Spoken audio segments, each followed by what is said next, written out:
সব latest update পেতে subscribe করুন আমাদের চ্যানেলে আর বেল আইকনে ক্লিক করতে ভুলবেন না।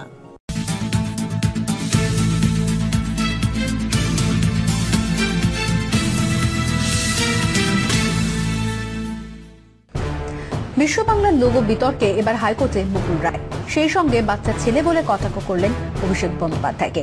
আলিপুরদুয়ার আদালতে মুকুল রায়ের বিরুদ্ধে মামলা হয়েছিল এবং সেই মামলাকে চ্যালেঞ্জ জানিয়েই হাইকোর্টের দ্বারস্থ হয়েছেন বিজেপি নেতা।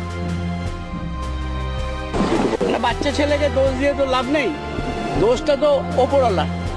তার কারণ এভিডেভিট করে সেই ছেলে বলছে যে সে যা কিছু করেছে সব কিছু মুখ্যমন্ত্রীর নির্দেশে করেছে। প্রথম কথা, আমি যা বলেছি উইথ পেপার বলেছি, ট্রেসেবল লিঙ্ক আছে, সুতরাং ওই ইনজাংশন অর্ডার আমার ওপর ভ্যালিড নয়।